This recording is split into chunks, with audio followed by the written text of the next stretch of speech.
আসসালামু আলাইকুম। The intelligence investor YouTube চ্যানেলে আপনাদের স্বাগতম। আজকে প্রথমেই দেখাবো আপনাদের ডিএসসির ইন্ডেক্সটা। চলুন দেখে আসি ডিএসসির ইন্ডেক্স কি অবস্থায় আছে।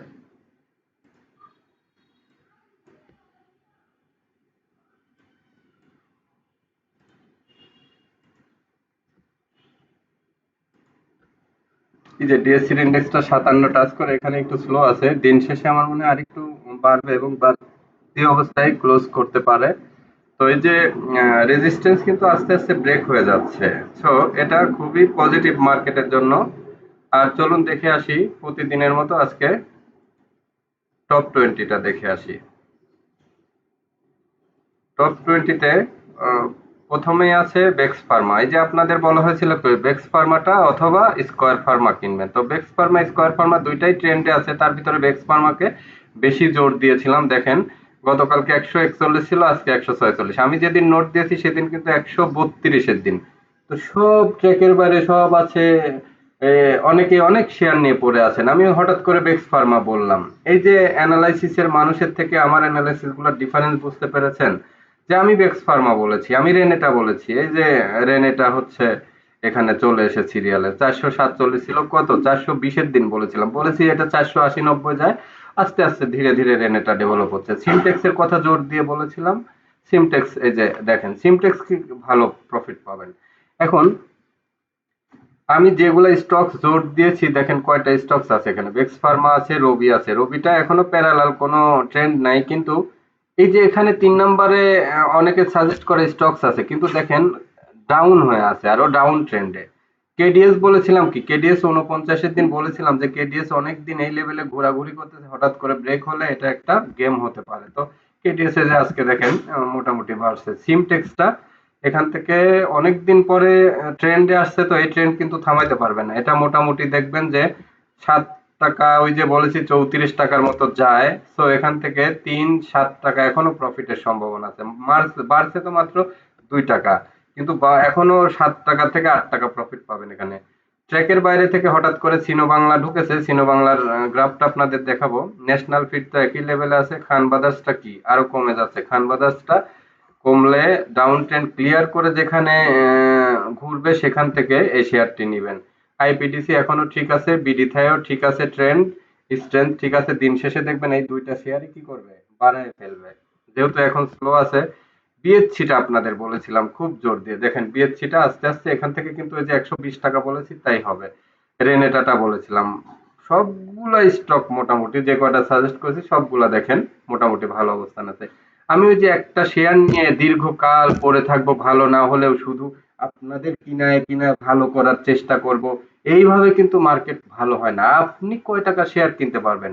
ন্যাচারালি ডাউন ট্রেন্ড আপনি কিনে কখনোই থামাইতে পারবেন না। আমি কিনে কখনোই থামাইতে পারবো না। জোর করে কখনো নদীর স্রোতকে থামানো যায় না, যেমন তেমনি আপনি জোর করে একটা শেয়ারের ট্রেন্ডকে কখনোই থামাইতে পারবেন না। যে শেয়ার ডাউন হচ্ছে ও ডাউন হবেই। আপনি যত বাদ দেন ও বাদ ভাঙে ডাউন হবে। যে শেয়ার আপ ট্রেন্ড হচ্ছে সে শেয়ার যত ব্যারিয়ার দেন সে ব্যারিয়ার ভেঙে উপরে উঠবেই। তার একটা উঠার স্ট্রেংথ আছে। সো সবসময় স্রোতের অনুকূলে বিপরীতে চলতে হবে, এটাই মার্কেট। এবং মার্কেটের সাথে খাপ খাইয়ে নেবেন, এটাই আপনার হচ্ছে সাইকোলজিক্যাল ব্যাপার, বিহেভিয়ারাল ব্যাপার। বায়াসনেস থেকে আপনি ফ্রি থাকলেন। আপনি যদি একটা স্টক নিয়ে মাসের পর মাস দিনের পর দিন চেষ্টা করেন যে এটা খারাপ হয়েছে আরো এন্ট্রি দিই, আরো করি, এভাবে হবে না। মার্কেট যেটা ভালো হবে আপনি সেদিকে চলে যান। আমি বেক্স ফার্মা 3 দিন আগে বলেছি, তখন 132 ছিল। উম, এটা নিয়ে তো ধরেন এখন অনেকেই বেক্স ফার্মা নিয়ে বলবে এবং অনেকে ক্রেডিটও নেবে। আমি কিন্তু ক্রেডিট নিতে চাই না। আমি জাস্ট ভিউ গুলা স্মরণ করাই দিলাম আপনাদের বোঝার সুবিধার্থে। এখানে কিন্তু ক্রেডিবিলিটির কিছু নাই। মার্কেটে আজকে বেক্স ফার্মা খারাপ হইতে পারতো, আমি বলেছি জন্য ভালো হবে, কিন্তু অ্যানালাইসিসের একটা প্যাটার্ন আছে যেখানে গিয়ে আমি বলেছি যে এখানে কনফার্ম করেছে এই স্টকটি, তাও নেওয়া যায়। 2-3টা স্টক কিন্তু বলেছি যে এখানে কনফার্ম করলেও ভালো হবে। তার মানে কি কনফার্মেশনের কিছু সিগন্যাল আছে, সেগুলা মিলতে গেলে আপনাদের অবশ্যই আমাদের কোর্সটি করতে হবে। এখনো যারা আপনারা আমার চ্যানেলটি সাবস্ক্রাইব করেননি, অবশ্যই চ্যানেলটি সাবস্ক্রাইব করুন, অল বেল আইকনটি বাজিয়ে দিন। আর এখনো যারা পুরো ভিডিও আমার দেখেন না, তারা মার্কেট নিয়ে অনেক কিছু মিস করেন আসলে। মার্কেটে আমার পুরো ভিডিওটা দেখলে আমার ভিডিওটা খুবই ভালো লাগবে আপনাদের। আর ভিডিও ভালো লাগলে অবশ্যই লাইক দিয়ে যাবেন একটা। আর আমার ভিডিও ভালো লাগলে অন্য সকল প্যাটার্ন থেকে, সব পার্সোনাল সিদ্ধান্ত থেকে বের হয়ে এসে এই স্রোতে গা ভাসিয়ে দেন, কারণ এই স্রোতটা রাইট স্রোত। রাইট স্রোতে আপনি নিজেকে গা ভাসিয়ে দিলে আপনি মার্কেটে ভালো করতে পারবেন। এখন চলুন দেখে আসি গ্রাফগুলো কি বলে। গ্রাফগুলো প্রথমেই চলে যাব, বেক্স ফার্মার গ্রাফে আমি চলে যাব।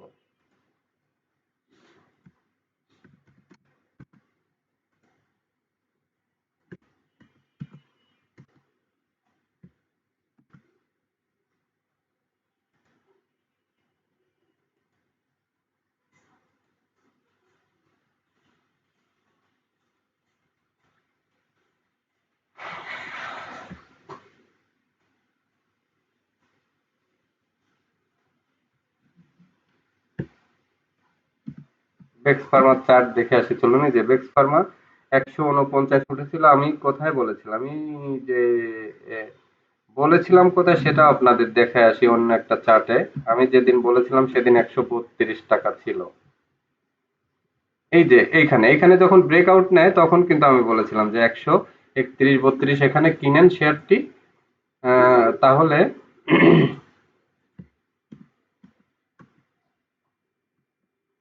এই যে এইখানে এই ব্রেকআউটের সময় বলেছিলাম, আপনাদের হয়তো খেয়াল আছে। আজকে দেখেন, গতকালকে 134 ছিল, আজকে হচ্ছে যে 100, বিরাট একটা ভলিউম সহ প্রফিট দিচ্ছে। তো এখানে কি থামবে? এই শেয়ার কিন্তু এখানে থামবে না, দেখবেন যে 170-80 দিকে চলে যাবে। সো বেক্স ফার্মা কিন্তু আমি আজকে নিয়েছি, গতকালকেও এন্ট্রি নিয়েছিলাম, তো আস্তে আস্তে নিচ্ছি। এগুলো শেয়ার তো অনেক সেফ। রবিটা এখন আপনারা নিতে পারেন। রবিটা মোটামুটি মনে হচ্ছে 4-5 টাকা অন্তত গ্যাপ পাবেন। এই যে কেডিএস টা দেখে আসি চলুন। কেডিএস দেখাই, রবি দেখাই, দুইটাই দেখাই আপনাদের। আপনাদের গ্রাফ দেখলে আর একটু বুঝতে সুবিধা হবে। এটা কোনো আমার কোনো ব্যাপার না, মার্কেটের ব্যাপার, মার্কেটের। তবে রবির এখানে একটা নেগেটিভ ইস্যুস তৈরি হয়েছে। এই যে বড় গ্রিনের পরে যদি ছোট গ্রিন থাকে, এখনই নিবেন না। যদি এই যে এইসব লেভেল অর্ধেকেও যদি ক্যান্ডেল ট্রাস করে 33-10-20 তখন শেয়ারটি নিবেন। এখানে একটু অবজারভেশন আছে, কারণ এখানে একটা রেজিস্ট্যান্সও আছে। রবিটাকে এখন একটু সাইড লাইনে থেকে ভাবেন। রবির চেয়ে বেটার স্টকস বের করে দিচ্ছি আমি। রবির চেয়ে অনেক বেটার হচ্ছে যে এই মুহূর্তে প্রফিটের জন্য সিমটেক্স। সিমটেক্স কেন? এরপরে যে কেডিএসটা কিনলে প্রফিট পাবেন। কেন পাবেন সেগুলো চলেন আপনাদের যুক্তি সহকারে দেখায় দিয়ে আসি। কেডিএস আমি আপনাদের বলেছি যে দীর্ঘদিন দেখেন, এই যে এই লেভেল থেকে একটা ডাউন হয়েছে, এই লেভেল থেকে একটা ডাউন হয়েছে, কিন্তু কি হচ্ছে, একটা আলটিমেটলি ডাব্লিউ আকৃতির প্যাটার্ন। ও যদি এই 53 ক্রস করে উপরে উঠে যায় তাহলে কিন্তু একটা বিরাট প্লে হবে। বিরাট প্লে হবে কি, ও দেখবেন যে 80-90 টাকা যাওয়ার মতো একটা শেয়ার। তো এখান থেকে দেখেন এই যে এমএসসিডিটাও আজকে ক্রস করতেছে। সবকিছু মিলে সামনের দিনের জন্য কেডিএস খুবই ভালো। তো কেডিএস আজকে এন্ট্রি দিলে অন্তত 4-5 টাকা প্রফিট নেন। আর যদি দেখেন যে স্ট্রেংথ ভালো, তাহলে যে 70-80 টাকা আজকে এন্ট্রি নিয়ে থাকলেন, তাহলে কেডিএস এর মতো একটা ভালো স্টকস কিন্তু বের হয়ে গেল। এরপরে সিমটেক্স। সিমটেক্সটা আমি ওই দিন খুব জোর দিয়ে বলেছিলাম টেক্সটাইল সেক্টরের ভিতরে যে আপনাদের একটা যদি টেক্সটাইল সেক্টরে আগে সাজেস্ট করি সেটা হচ্ছে সিমটেক্স। এবং গ্রাফের প্যাটার্ন দেখেছেন কি নাইস গ্রাফ। এই যে স্রোত, এই আপ ট্রেন্ডের স্রোত, এটা কি কেউ হঠাৎ করে থামাইতে পারবে? পারবে না। এই যে 34 পর্যন্ত দেখবেন যে আসবে। সো এখান থেকে বিরাট একটা স্পেস খেলার মাঠ আছে। এই শেয়ার কেন কিনবেন না বলেন আমাকে? আপনারা সিমটেক্সকে নাম্বার 1 প্রায়োরিটি দেন, কেডিএস কে সেকেন্ড প্রায়োরিটি দেন, বেক্স ফার্মাকে থার্ড প্রায়োরিটি দেন। এখনো যারা বেক্স ফার্মা কিনেন নাই, আর আগে যারা কিনেছেন তাদের ফার্স্ট প্রায়োরিটিতে বেক্স ফার্মা রাখেন। বিডিথাই আইপিডিসি ঠিক আছে, দেখবেন দিন শেষে এগুলা প্লাস করে ফেলবে। আর আরেকটা স্টক বলেছিলাম এই যে বিএসসিটা। চলুন সিনো বাংলাটা দেখে আসি। সিনো বাংলাটা একটু ট্র্যাকের বাইরে ভালো করতেছে, কারণ কি দেখে আসি চলুন। গ্রাফ দেখলে অনেক কিছু বোঝা যায়। আমি তো গ্রাফ দেখলে আমার ওই যে ইয়ের মতো, বার্ডস আই মেসি দেখবেন, মেসি একমাত্র প্লেয়ার, মরিনহো বলেছে, হোসে মরিনহো, যে ও বার্ডস আইয়ের মতো খেলা দেখে উপর থেকে। তো গ্রাফ দেখলে আমার ওই বার্ডস আইয়ের মতো কাজ করে চোখ, যে কোন দিকে আসলে শেয়ারটা যাচ্ছে। এই যে গ্রাফ দেখে বোঝা, এই লেভেলে আসতে পারলে মার্কেটকে আপনাদের অনেক সহজ হবে। এটা শিখতে গেলে তো আপনাদের কিছু শিখতে হবে ভাই। আমরা লক্ষ লক্ষ টাকা দিয়ে কোর্স করলাম, মাস্টার্স করলাম, এটা নিয়ে অনেক কিছু শিখতেছি, এখনো শেখার উপরে আছি। আপনারা শুধুমাত্র 12,000 টাকা দিয়ে একটা কোর্স করতে ভয় পান। তো শিখবেন কিভাবে? মার্কেটে থাকতে হলে শিখে জেনে বুঝে ইনভেস্ট করতে হবে। সিনো বাংলা লোডই নিচ্ছে না। সিনো বাংলার কি সমস্যা হলো? আচ্ছা, এই যে সিনো বাংলা এসেছে, এখান থেকে হালকা একটু ট্রেন্ড নিচ্ছে, এটা একটু বাড়তে পারে। দেখেন এখান থেকে এই যে কোন বাড়লে কোন পর্যন্ত আসছে, এই যে এই পর্যন্ত 64 টাকা, তাহলে 57 থেকে 64, এখানে 5-7 টাকার একটা গ্যাপ আছে। সিনো বাংলায় 5-7 টাকার আপনারা একটা গ্যাপ পাবেন, এই গ্যাপটুকু নিতে পারেন। হতেও পারে নাও পারে, কিন্তু হওয়ার সম্ভাবনা বেশি আর কি। ন্যাশনাল ফিড মিল নিয়ে কোনো ইয়ে নেই। এই যে খান ব্রাদার্সটা দেখে আসি চলুন, কেন ডাউন ট্রেন্ড হচ্ছে খান ব্রাদার্সটা। উম,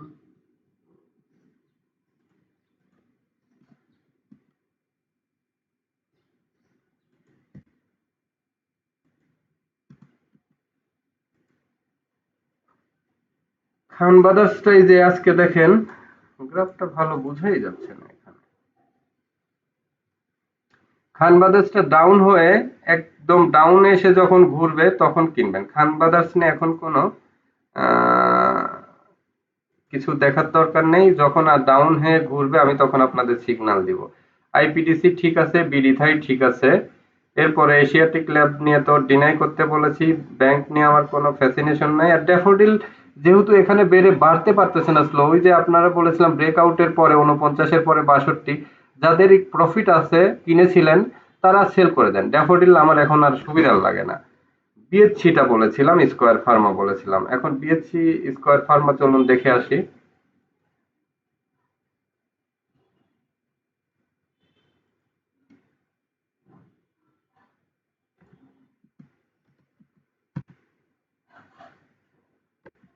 এই যে বিএসসিটার গ্রাফ দেখেন সুন্দর মতো উঠতেছে, তার মানে কি বিএসসির এই পর্যন্ত দেখেন স্পেস আছে। ওই যে বলেছি 120 পর্যন্ত একটা স্পেস আছে।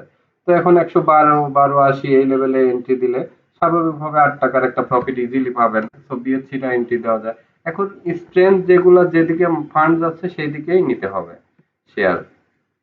এরপরে স্কয়ার ফার্মা বলেছিলাম, চলুন স্কয়ার ফার্মা দেখে আসি।